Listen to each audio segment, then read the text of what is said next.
Olá a todos, cá estamos uma vez mais neste nosso programa, A Vida da Palavra. E hoje quero-vos falar de um tema, a meu ver, muito interessante e que pode ajudá-lo também. Pelo menos a mim tem-me ajudado. É que ninguém nasce pronto. Então, se ninguém nasce pronto, como é que vai ser? Vamos tratar disso agora. Fique connosco.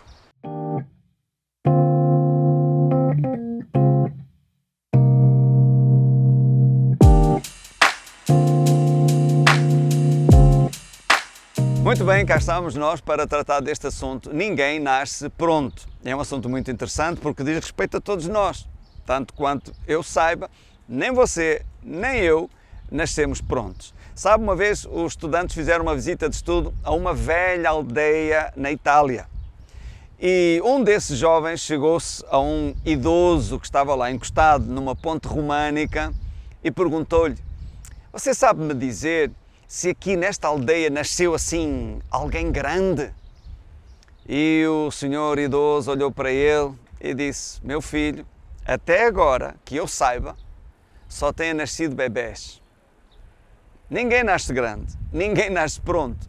Nós vamos nos fazendo, vamos nos construindo, e é por isso que precisamos prestar atenção para escolher bem esse processo." Bem, vamos começar por Romanos capítulo 12, versículo 1. Diz: "Rogo-vos, pois, irmãos, pelas misericórdias ou pela compaixão de Deus, que apresenteis o vosso corpo em sacrifício vivo, santo e agradável a Deus, que é o vosso culto racional. E não vos conformeis com este mundo." Portanto, segunda recomendação. Terceira recomendação: transformai-vos pela renovação da vossa mente, maneira de pensar, para que experimenteis qual seja a boa, agradável e perfeita vontade de Deus. Veja que a boa, agradável e perfeita vontade de Deus não vai acontecer na sua vida automaticamente, só porque sim. Você primeiro deve apresentar o seu corpo em sacrifício vivo, não fazer vontade da carne, renovar a sua maneira de pensar pela palavra de Deus e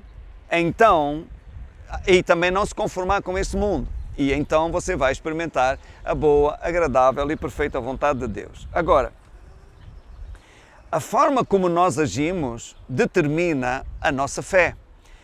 No versículo 3 diz assim: "Porque pela graça que me foi dada, eu digo a cada um dentre vós que não pense de si mesmo além do que convém. Antes pense com moderação, segundo a medida da fé que Deus repartiu a cada um." Então não ache que você é a última Coca-Cola no deserto. Seja humilde e também valorize o que é das outras pessoas, ou o que Deus dá às outras pessoas. Como eu disse, ninguém nasce pronto. Isso significa que vamos sendo feitos, permita-me a expressão, ao longo da vida. O que nasce pronto é objeto. Uma panela nasce pronta. Um sapato nasce pronto. O fogão, quando ele nasce, ele está pronto para ser utilizado. Então, tudo o que nasce pronto é objeto. Pessoas, tudo o que é vivo, não nasce pronto. Veja uma flor. Ela não nasce sendo o que virá a ser. Uma árvore, ela não nasce como será no seu estado adulto. E por aí vai. As pessoas não nascem como virão a ser. Então, por isso eu dizia, tudo o que é vivo não nasce pronto. Agora, o apóstolo Paulo disse em 2 de Coríntios, no capítulo 4 e no versículo 16, ele diz assim: "Por isso não desanimamos. Pelo contrário, ainda que o nosso homem exterior, isto é, o nosso corpo, se corrompa, contudo o homem interior, o nosso espírito, se renova de dia em dia." Então as pessoas têm o hábito de dizer: quanto mais vivo, mais velho estou. Quando fazem aniversário, estou um ano mais velho. Bem, eu vejo a vida por um outro prisma. Eu não estou mais velho. Na verdade, hoje eu sou a minha versão mais atualizada. Ok? Porquê? Porque eu não nasci pronto. Para eu ficar mais velho ao longo dos anos, eu teria que ter nascido pronto. Então eu estou a ser construído. Eu estou a evoluir, entre aspas, entenda o que eu quero dizer. Eu estou a crescer em conhecimento. Eu hoje não sou a mesma pessoa que eu fui há um tempo atrás. Entende? Então, por isso eu digo, sou a minha versão mais atualizada. Não sou velho. Agora, porque nós não nascemos prontos, há duas questões que nós precisamos levar em consideração. Primeira, em quem você está a tornar-se? Para onde você está a dirigir-se? Que pessoa você está, repito, a tornar-se? E a segunda coisa que devemos levar em consideração é quem está a contribuir para isso. Quem está a contribuir para a pessoa em quem eu me estou a tornar? Quem está a ser a influência para aquilo que eu me estou a tornar? Então é importante, primeiro, nós descobrirmos qual é o propósito de Deus para a nossa vida. Nascemos por quê? Você não nasceu por acidente. Você nasceu com um propósito divino que é mais velho do que você mesmo. Veja, Deus viu uma necessidade, iluminar a terra. Depois de ver a necessidade, Deus criou o sol e colocou no sol todo o potencial necessário para suprir aquela necessidade. Então podemos dizer, sem margem para erro, que o propósito do sol é mais velho que o próprio sol. O propósito de Deus para a sua vida é mais velho do que você mesmo, ok? Então devemos levar em consideração qual o propósito de Deus para a nossa vida. Segundo, qual o plano de Deus, ou seja, o caminho para lá chegar, e devemos andar por ele. Agora, para Deus o mais importante não é como você e eu começamos. A grande questão é como você e eu vamos terminar. Deus dá a entender isto em Ezequiel, no capítulo 18, Ezequiel 18, versículo 24. Deus diz assim: mas desviando-se o ímpio, ou desviando-se o justo da sua justiça e cometendo iniquidade, fazendo segundo todas as abominações que faz o perverso, acaso viverá? De todos os atos de justiça que tiver praticado, não se fará memória. Na sua transgressão com que transgrediu e no seu pecado que cometeu, neles morrerá. Agora olha o versículo 27. Mas, convertendo-se o perverso da perversidade que cometeu e praticando o que é reto e justo, conservará ele a sua alma em vida. Então a grande questão não é como você começa. A grande questão é como é que você vai acabar. E todos querem acabar bem. Até o ímpio quer acabar bem. Mas sabe, se você quer chegar ao Porto, então não apanhe a autoestrada que o leva para Faro. Porque o Porto é para norte e Faro é o extremo sul.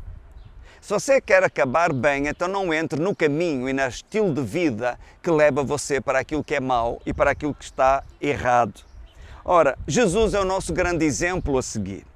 A Bíblia fala lá em Hebreus capítulo 5 e versículo 7, 8 e 9. Diz, ora, Jesus nos dias da sua carne, tendo oferecido com forte clamor e lágrimas, orações e súplicas a quem o podia livrar da morte, tendo sido ouvido por causa da sua piedade. Embora sendo filho, aprendeu a obediência pelas coisas que sofreu. E tendo sido aperfeiçoado, tornou-se o autor de eterna salvação para todos aqueles que lhe obedecem. Então veja, Jesus não trouxe a obediência do céu, por assim dizer. Ele aprendeu, o homem Jesus, aprendeu a obediência aqui na terra. Ele não aprendeu numa sala de aulas, ele não aprendeu a tirar um curso, ele aprendeu na história, ou melhor, na escola da vida. E se ele aprendeu é porque ele não sabia antes. Concorda comigo? Jesus veio à terra não na qualidade de Deus, Jesus se fez homem. A única diferença dele para os homens naturais é que ele foi gerado sem pecado. O pecado de Adão não contaminou a carne de Jesus, porque ele precisava ser limpo para poder carregar sobre si mesmo os nossos pecados. Agora, qual foi o professor do aperfeiçoamento de Jesus? Porque diz aqui que, tendo sido aperfeiçoado, tornou-se o autor da eterna salvação para todos os que lhe obedecem. Tiago dá-nos alguma pista sobre o assunto. Tiago, capítulo 1, versículo 2 até o 4, diz: meus irmãos, tendo por motivo de grande alegria passardes por várias provações, sabendo que a provação da vossa fé, uma vez confirmada, produz perseverança. Ora, a perseverança deve ter a sua ação completa para que sejais perfeitos e íntegros e em nada deficientes. Então veja, qual é o professor da perseverança? É a provação. Ninguém aprende a ser perseverante, a ter paciência num mar de rosas. Eu sei que nós sempre desejamos águas tranquilas, pastos verdes, mas não são as águas tranquilas nem os pastos verdes que nos ensinam, que nos moldam, nem que nos preparam para o que Deus tem para nós. As águas tranquilas e os pastos verdes nada mais são do que a recompensa por algo que já fizemos, entende? Mas não pode fazer disso a sua zona de conforto, porque o melhor que Deus tem para si não está na sua zona de conforto, está fora dela. Então, tentações, provações e tribulações são o mestre que nos moldam e que nos ensinam a obediência. Sabe, você não sabe se é fiel até ser tentado a ser infiel. Você não sabe se é íntegro até ser tentado a mentir. Você não sabe se é honesto até ser tentado a corromper-se. Até lá você pode ter uma ideia, pode ter um desejo, mas quando é confrontado com a tentação, então você sabe realmente o que você é. Deus a ninguém tenta. A tentação vem do inimigo e sempre vai estar à espreita, à espera do momento oportuno para o derrubar. Mas a provação é diferente. A provação vem para Deus o levar a um nível seguinte de confiança, de intimidade, de comunhão com Deus, etc. Agora, qual é o melhor aluno da provação? O melhor aluno da provação chama-se boa atitude. É isso mesmo que você ouviu. Em 1 de Pedro, no capítulo 1, versículo 6 e versículo 7, diz assim: nisso vos alegrais, embora no presente, por breve tempo, seja necessário estar contristados por várias provações, para que, uma vez confirmado o valor da vossa fé, muito mais preciosa do que o ouro, que perece, mesmo apurado pelo fogo, renda em louvor e glória a Deus na revelação de Jesus Cristo. Então veja que a provação purifica a nossa fé. E a melhor forma de você passar pela provação é manter uma boa atitude, não ser orgulhoso, não endurecer o coração, não pensar que você é que sabe tudo. Tiago, capítulo 1, versículo 3 e 4, diz que a provação produz a paciência ou a perseverança. Assim que não vale a pena você orar e pedir paciência ou perseverança. A provação virá, a tribulação virá e ao passar por ela você crescerá em perseverança e em paciência. Agora, como é que a provação se apresenta? Bem, a Bíblia diz, apresenta-se como tribulação. Romanos capítulo 5, versículo 3, Paulo diz que se gloriava nas suas tribulações. Porquê? Por causa do resultado que elas vão produzir. Então, tribulação não é para arrancar cabelos nem roer unhas. A provação é para você pôr em prática o conhecimento já adquirido. É por isso que é importante, em tempo de bonança, quando tudo vai bem, não durma à sombra da bananeira. Encha o coração com a palavra de Deus. Cresça no conhecimento da palavra de Deus, porque a provação virá. E você não precisa pôr a fé, Deus se encarregará de a pôr no seu caminho. Mas lembre-se, a prova é para você transitar para o nível seguinte. Não é suposto você chumbar, porque a prova só vai trazer à luz os conhecimentos que você já possui. Mas cabe a si pôr em prática.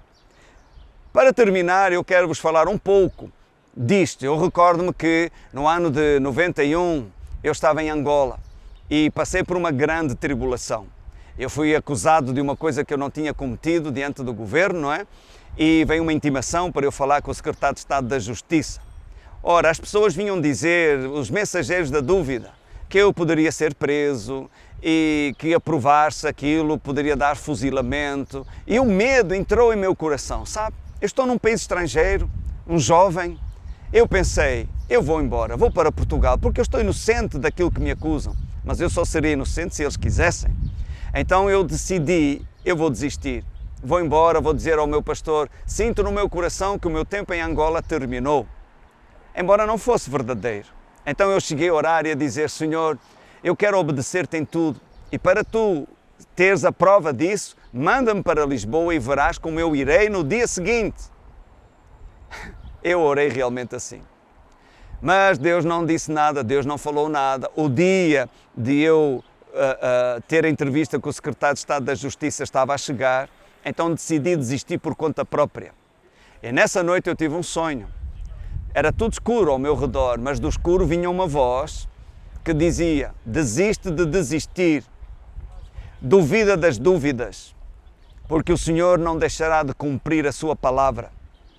Aquilo que pregas também funciona.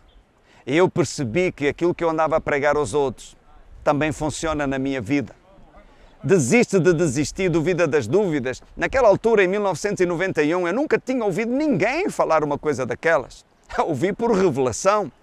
Então decidi fechar-me com a palavra de Deus, com Mateus capítulo 14, quando Jesus andou sobre as águas, Pedro vai sobre as águas, enquanto Pedro está a olhar para Jesus, ele está em cima do milagre. Quando ele tirou a atenção de Jesus e olhou para as circunstâncias, foi quando as circunstâncias assenhorearam-se dele, a fé foi anulada pelo medo.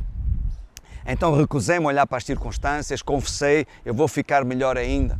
Veio a entrevista com o secretário de Estado da Justiça, correu tudo maravilhosamente bem. Passados uns 3 dias, veio outra intimação para falar com o vice-ministro do Interior. O medo voltou ao meu coração, mas agora eu sabia o que fazer, eu tinha a revelação. Olhei para a palavra de Deus, enquanto Pedro olhou para Jesus, ele andou sobre as águas, quando ele tirou os olhos de Jesus, ele afundou-se.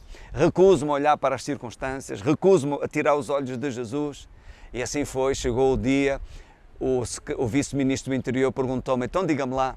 E eu fiquei, diga lá, mas foi o senhor ministro que me mandou chamar. Mandei-o chamar para que você diga o que é que prega na sua igreja. Bom, e naquela hora... Eu prego que Deus amou o Senhor Ministro de tal maneira que deu o seu Filho unigênito para que você não pereça, mas tenha a vida eterna. Enfim, preguei o Evangelho para ele. De 3 em 3 semanas mandava-me chamar, pregava o Evangelho para ele. Emprestava-me a casa dele no Mossul, na ilha do Mossul, para eu passar o meu dia de folga com os meus copastores. Enfim, generais começaram a converter-se. Quando o Papa João Paulo II foi a Luanda, o Presidente da República convidou-me para ir lá recebê-lo. Quando o embaixador angolano foi para as Nações Unidas, não é? O Presidente convidou-nos para ir à festa da despedida. Enfim, a igreja explodiu. Quando a tribulação veio, deveríamos ter talvez umas 6.000 pessoas, mas depois da tribulação e nos 2 anos que se seguiram, alcançamos o número de 12.000 membros. Glória a Deus. Ficamos melhor do que estávamos antes em todos os aspectos, mas não sem antes vir a provação.